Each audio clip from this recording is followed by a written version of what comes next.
Greetings. This is the Assemblies of God History, Missions, and Governance course. And today we're specifically going to be talking about the Assemblies of God church structure. The Assemblies of God uses two church governance models. The first one is the congregational element. The church is completely autonomous. The second one is the Presbyterian element. The local churches select delegates as representatives to local and district councils. This is known as the Voluntary Cooperative Fellowship. The congregational and Presbyterian models or elements are divided into three different levels, and they are as follows. The local church, which is, as I said, is completely autonomous. The district council, which is the regional level of governance, and the general council, number 3, which is the highest national governing body. And so let's talk about the different features and functions or privileges that each one of these have in the Assemblies of God. So the first one is the local church. And the local church is self-governing and it's self-supporting.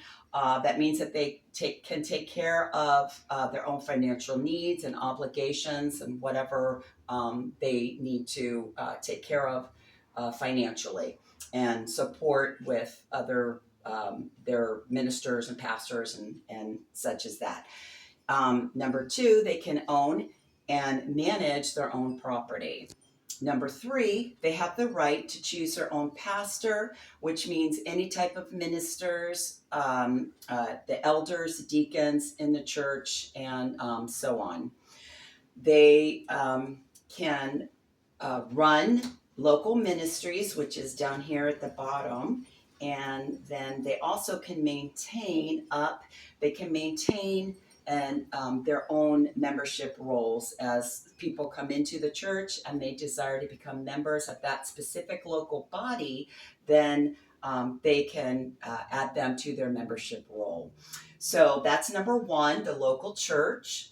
Number 2 is the district council. And the district council is responsible for overseeing the local church, helping it in whatever ways are needed.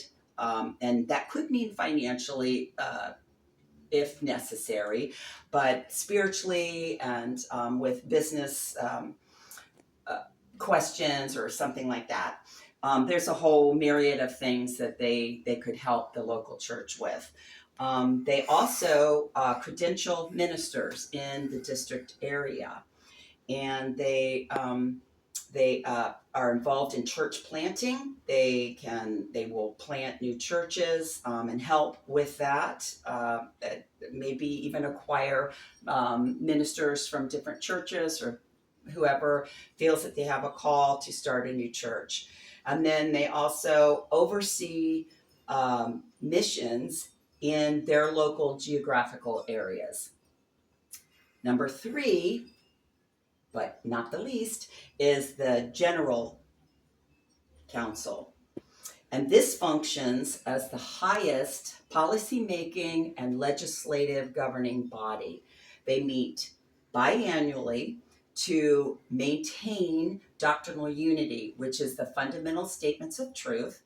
Back in the history part, when the Assemblies of God first got their start, when it was first beginning, there was the whole general council and district council, and all the pastors and the preachers, all the people that decided what they wanted in the denomination and what they wanted from God's word, how it was going to be established, and they put it into the fundamental statements of truth, which is still maintained to this day, and that's why the general council meets.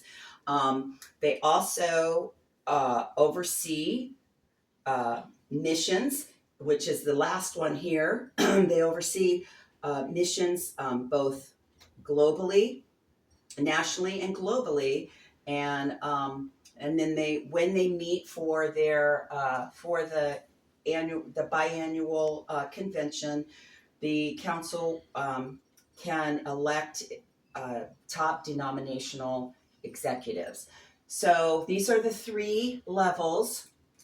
It's as we see, the local church, the district council, and the general council. And these elements make up the church structure of the Assemblies of God. And that is how the Assemblies of God denominational organization works in part.